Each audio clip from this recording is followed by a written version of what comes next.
Good morning, class 8. How are you? Everybody is fine and safe at home and studying well after your half yearly exam. I think you have started your new chapters again with again seriously, because no, you know that after half yearly, was the first half yearly, so you're having a second half yearly exam also. Okay, so for that you have to start preparing yourself again. So whatever again we are teaching you the new chapters, please be very serious about that and study well. Girls, one more thing, that again some girls are asking for the PDF files of algorithm, that is the third chapter. Girls, the third chapter is already given to you before the summer vacation. So girls, please stop asking again and again for that PDF files. And if you don't having the PDF files, you can't save the PDF files because it's your responsibility now.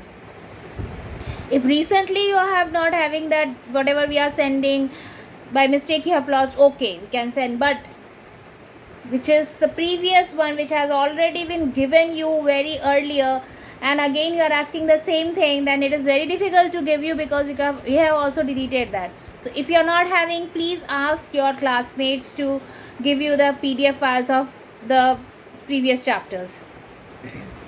Okay, so don't ask again and again in the question hour for the PDF files of the previous previous chapters.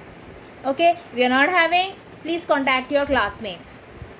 Okay, and one more thing, whatever we have PDF files we are sending, please girls write in your fair copy neatly.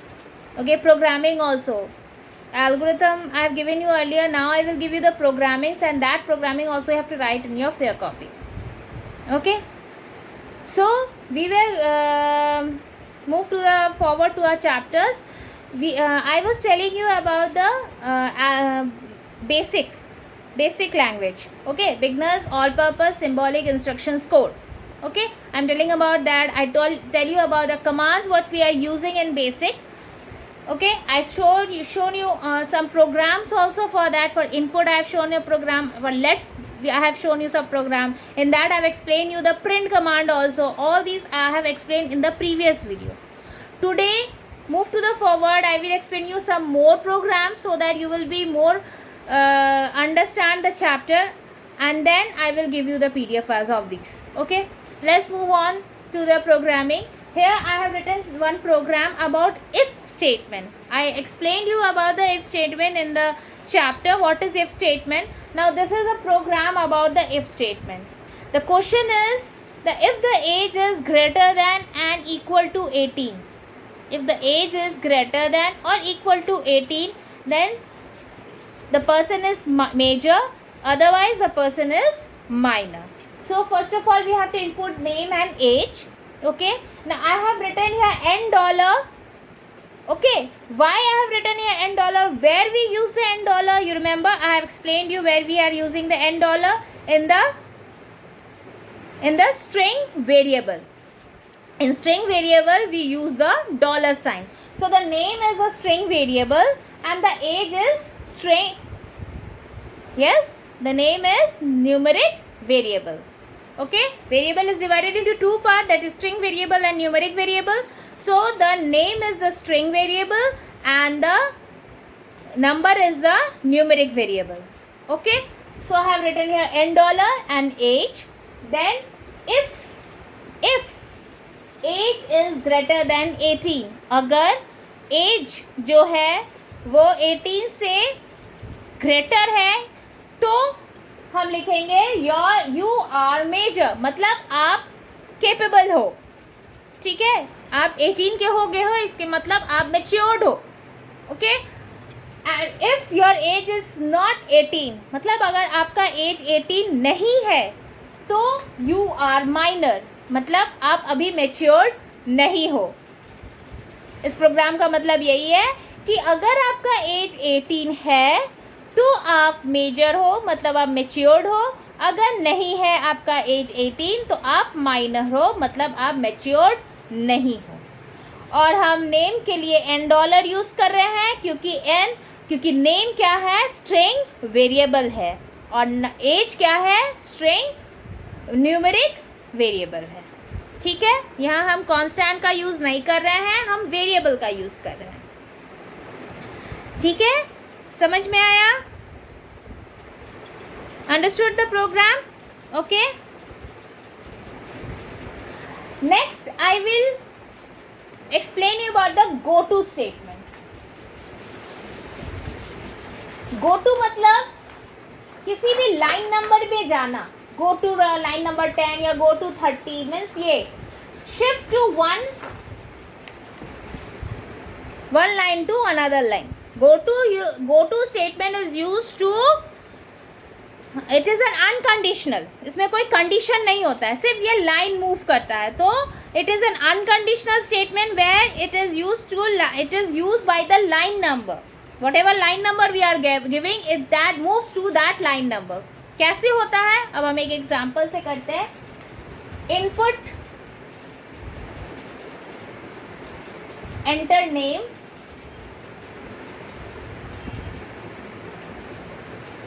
Again हम name को string variable ले रहे हैं। Okay, print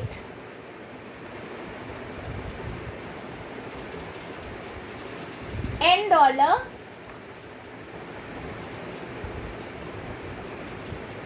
stc1 go to 20 n, बस इतना है ये programme.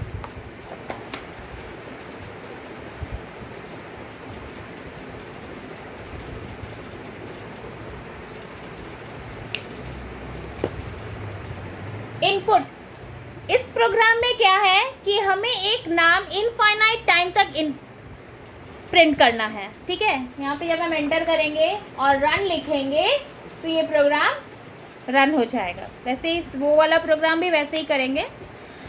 तो इसमें क्या है, what we are seeing here that we have to print a name infinite times. Okay, so first of all we have to input a name, हमें name input पहले करना है। So we are importing a name, enter a name in $.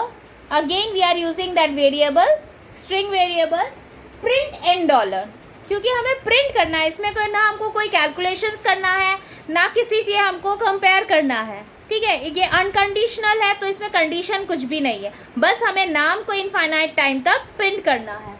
तो $, हो गया, space 1 मतलब एक एक स्पेस के साथ, SPC मतलब स्पेस 1 मतलब एक नाम फिर एक स्पेस होगा, फिर दूसरा नाम फिर तीसरा नाम, इस तरह स्पेस दे के नाम प्रिंट होगा, एक साथ नहीं होगा, कंबाइन नहीं होगा, स्पेस के साथ नाम प्रिंट होगा, इसलिए यहाँ पे स्पेस 1 दिया हुआ है।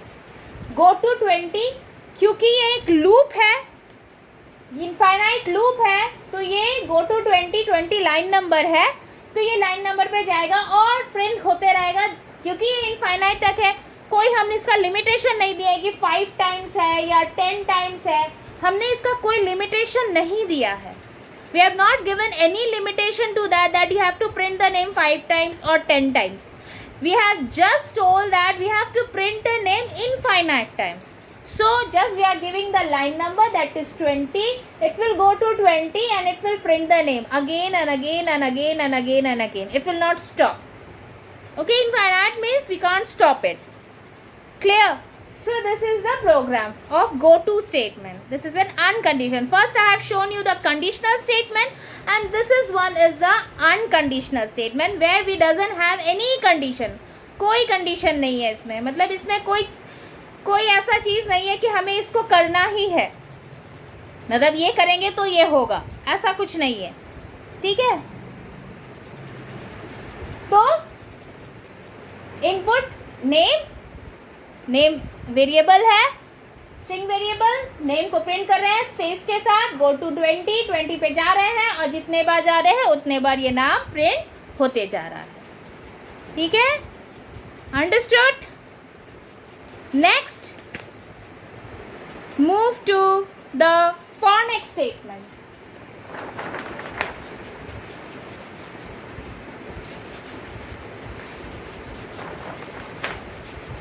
अब for next statement में, for next statement एक loop statement है, ठीक है?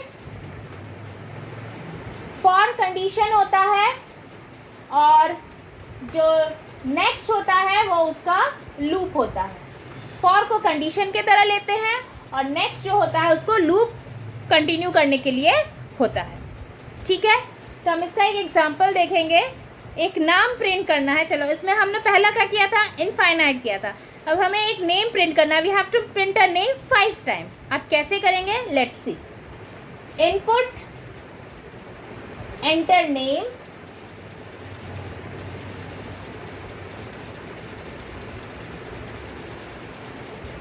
एन। ठीक है, यहाँ हम $n नहीं ले रहे हैं। ठीक है, फॉर n, क्योंकि हमने n लिया है तो n इज इक्वल टू, हम डॉलर ले सकते हैं इसको। अगर हम वेरिएबल लेना चाहें तो हम इसको डॉलर के साथ ले सकते हैं। फॉर $n 1 to 5, मतलब हमको क्या करना है, नेम को 5 टाइम्स प्रिंट करना है। नेक्स्ट, प्रिंट $n, क्योंकि हमें प्रिंट भी करना है, और नेक्स्ट $n, क्योंकि यही लूप हमें 5 टाइम्स चलाना भी है। हमने अभी आपको बताया, just told you that for is the condition and next is the loop. So for $n is equal to 1 to 5 because we have to print the name 5 times. So 1 to 5 print $n, we have to print, and next $n means this loop will continue 5 times because the limitation is there. We have to print the name 5 times. Clear? Understood? Let's see another statement. Here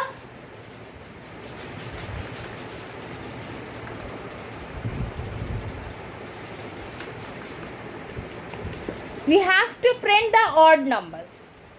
Okay, so input, enter number,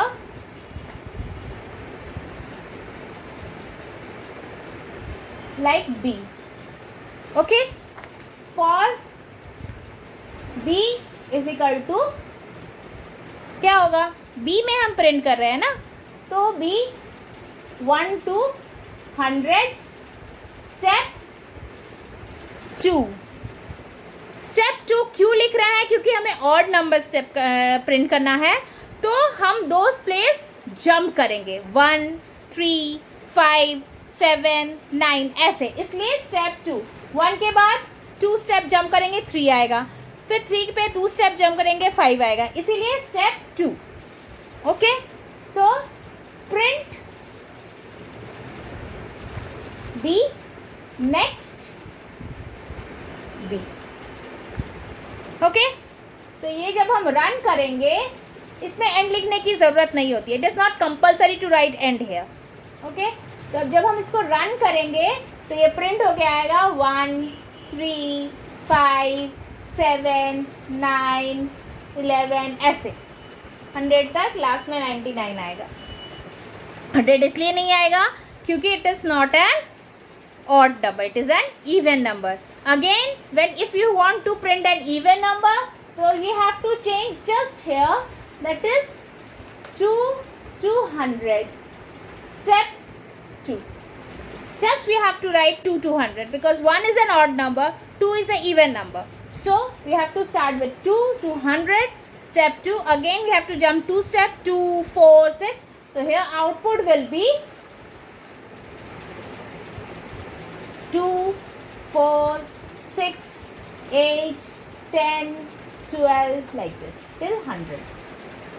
Okay, so this is your program of basic.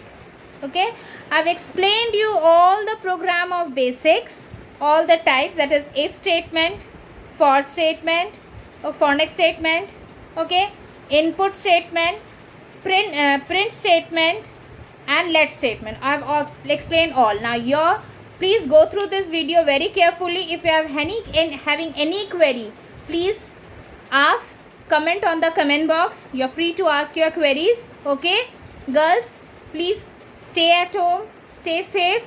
Okay, thank you for this. Good day.